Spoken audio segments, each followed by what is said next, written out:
चाहे किसी तरह का स्कॉलरशिप हो, चाहे कोई सब्सिडी हो, सरकार से मिलने वाली कोई भी सहायता हो, अगर आप सरकारी लाभ लेने के बारे में सोच रहे हैं, अब लाभ हो किसी भी रूप में क्यों ना हो, स्कॉलरशिप के रूप में हो, सब्सिडी के रूप में हो, अनुदान के रूप में हो, लेकिन याद रखिए कि बिना एक काम किए अब कुछ भी नहीं मिलने वाला। अब चाहे 10 पास स्कॉलरशिप हो, 12 पास स्कॉलरशिप हो, एनएसपी स्कॉलरशिप हो, नेशनल स्कॉलरशिप हो, किसी प्रकार की छात्रवृत्ति, किसी प्रकार की स्कॉलरशिप, कोई प्रकार का सब्सिडी, अब बिना ये काम किए आप नहीं ले सकते। इसको बिल्कुल 100% अनिवार्य कर दिया गया। आखिर वो काम है क्या?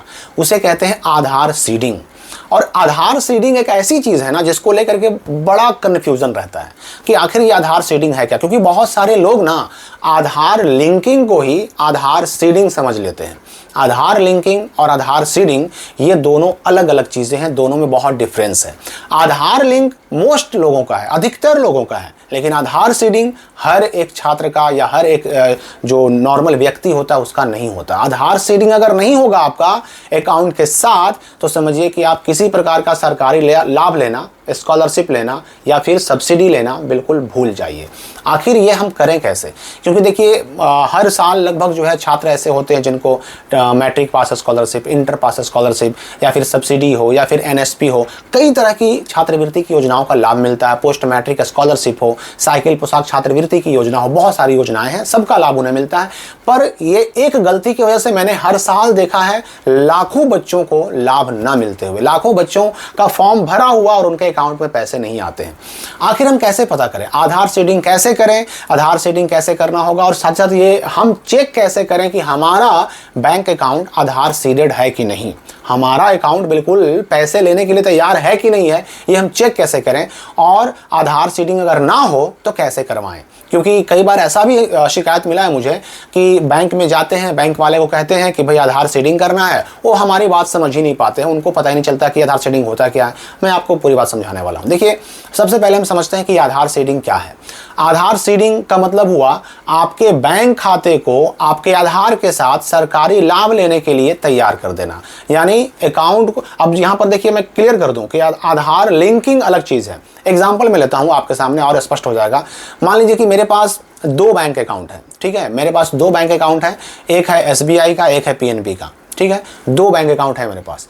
दोनों अकाउंट को खुलवाते वक्त मैंने आधार कार्ड का फोटोकॉपी तो दिया, आपने भी दिया होगा, आधार कार्ड का फोटोकॉपी दिया, तो मेरा दोनों बैंक अकाउंट आधार से लिंक तो है, सीडेड नहीं है, अभी तक सीडेड नहीं है, लिंक तो है। अब मैं बैंक गया अपने एसबीआई में और वहां मैंने एप्लीकेशन दिया और अपने एसबीआई वाले बैंक अकाउंट को मैंने अपने आधार के साथ सीडेड करने के लिए रिक्वेस्ट किया और मेरे एसबीआई बैंक ने मेरे एसबीआई बैंक अकाउंट को मेरे आधार के साथ सीडेड कर दिया। देखिए यहां पर मैं स्पष्ट कर दूं कि एक वक्त पर, एक समय पर आपका केवल एक ही अकाउंट सीडेड हो सकता है, एक ही अकाउंट। अब कंडीशन ये है कि मेरे पास 2 अकाउंट तो हैं। अब अकाउंट नंबर एक मेरे पास पीएनबी का भी है, एक एसबीआई का भी है, आधार दोनों के साथ लिंक है, लेकिन मेरा अकाउंट आधार सीडेड किसके साथ है? तो एसबीआई के साथ है। अब अगर मैं कोई सरकारी लाभ लेने जाऊं, कोई स्कॉलरशिप का फॉर्म भरूं, तो अब स्कॉलरशिप का फॉर्म भरने में अकाउंट नंबर नहीं मांगा जाता, आपसे केवल मांगा जाता है तो क्या? आधार नंबर। आधार नंबर आपसे मांगा जाएगा, आप आधार नंबर डाल करके अपना स्कॉलरशिप का फॉर्म भर दीजिएगा। फॉर्म भरने के बाद चूंकि आपसे अकाउंट नंबर तो आपका मांगा नहीं गया, तो फॉर्म में जो आधार नंबर आपने डाला ऑटोमेटिक वो आधार का जो नंबर है आपका वो भेजा जाएगा एनपीसीआई के पास। अब एनपीसीआई जो संस्था है वो देखेगी, चेक करेगी कि आपका वो आधार नंबर किस बैंक अकाउंट के साथ सीडेड है और ऑटोमेटिक आपका जो स्कॉलरशिप का पैसा है ना उस अकाउंट में चला जाएगा। तो चूंकि मैंने स्कॉलरशिप का फॉर्म भरा और फॉर्म भरने में केवल आधार नंबर ही डाला, अब आधार नंबर डाला तो मेरा अकाउंट तो वहाँ हमने दिया नहीं, लेकिन फिर भी मेरा पेमेंट आ जाएगा, स्कॉलरशिप का पैसा मेरा आ जाएगा। और आएगा कहाँ?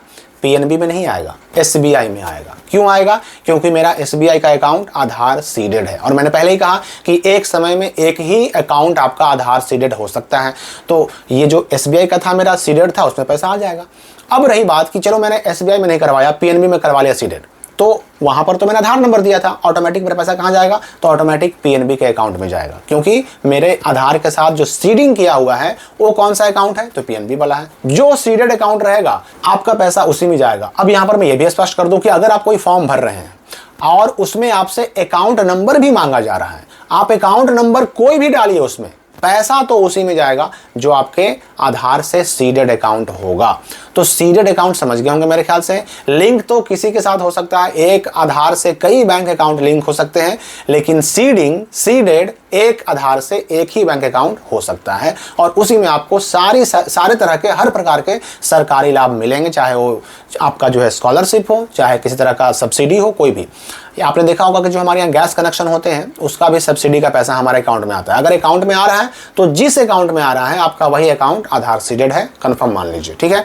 अब हम समझते हैं कि हम चेक कैसे करें हमारा अकाउंट आधार सीडेड है कि नहीं, चेक कैसे करें।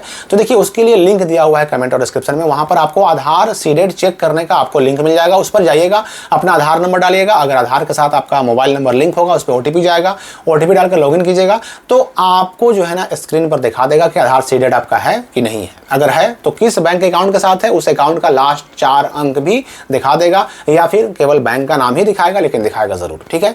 ये तो हो गया चेक करने का तरीका। चलिए इस तरह से अगर हम चेक नहीं कर पा रहे हैं तो आपको अपने बैंक जाना होगा, वहां ब्रांच से पूछना होगा कि मेरा आधार सीडेड है कि नहीं, ये चेक करके बताइए।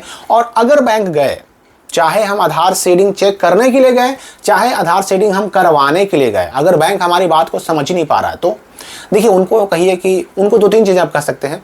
उनको कहिए कि भाई हमको अपने गैस कनेक्शन का जो सब्सिडी आता है वो सब्सिडी हमको अपने इसी अकाउंट में चाहिए।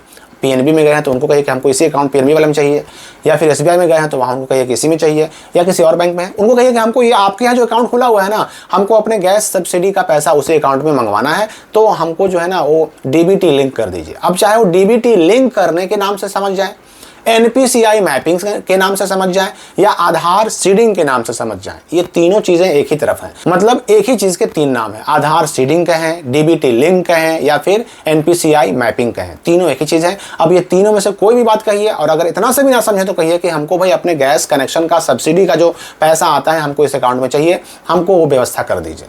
अब उसके लिए अगर एप्लीकेशन लिखवाते हैं तो एप्लीकेशन लिख दीजिए, लिख करके दे दीजिए, साइन करके दे दीजिए, आपका कर दिया जाएगा। एक चीज मैंने ऑब्जर्व किया है कि कुछ बैंक वाले जो है ना ये आधार सीडिंग में थोड़ा सा लापरवाही करते हैं, तो आपके यहाँ कौन सा बैंक इस मामले में सही है उसी बैंक को आप चुनना चाहिए आपको, ताकि उस बैंक में आपके छात्रवृत्ति का या फिर अन्य लाभ के पैसे आ सके। अच्छा मैं यहाँ पर यह भी स्पष्ट कर दूं कि आधार सीडिंग जो है ना मोस्टली बैंक अकाउंट खोलते वक्त ही हो जाता है, तो आपको ये चेक कर लेना चाहिए, क्योंकि अक्सर मैंने देखा है कि 10-12 पास स्कॉलरशिप का फॉर्म भरने के बाद बच्चे पूछते हैं कि अकाउंट हमारे पास तो 2-3 है, पैसा किस में आएगा। तो भाई आप अपना अकाउंट चेक कीजिए कि सीडिंग किस अकाउंट के साथ है, जो सीडेड होगा उसमें पैसे आएंगे कंफर्म। यहां पर मैं ये भी स्पष्ट कर दूं कि इससे पहले अगर आपको पिछले साल या उसके पिछले साल अगर आपको सरकारी लाभ कोई मिला है, स्कॉलरशिप का पैसा आपके अकाउंट में आया है, तो समझिए कि आपका आधार सीडेड है। अगर इससे पहले पैसे आए हैं तो समझिए कि आधार सीडेड है, तब तो आपको परेशान होने की जरूरत नहीं है। लेकिन फिर भी मैं आपसे कहूंगा कि आपका अगर पैसा इससे पहले आया भी है तो भी एक बार रीचेक जरूर कर लें, क्योंकि भाई एंड टाइम पर आपका 10,000, 8,000, 25,000, 15,000 कोई भी पैसा अगर रुक जाता है, नहीं आता है अकाउंट में, तो एक बहुत बड़े नुकसान से अच्छा है ना कि अभी हम उसको चेक करके और अगर कोई दिक्कत हो उसमें तो दूर कर लें, ताकि हम एक लंबे नुकसान से, बड़े नुकसान से बच सकें। तो कोई अगर आपके भाई मन में कोई डाउट हो तो कमेंट करके पूछ सकते हैं। हम मिलेंगे अगली वीडियो में नए अपडेट के साथ।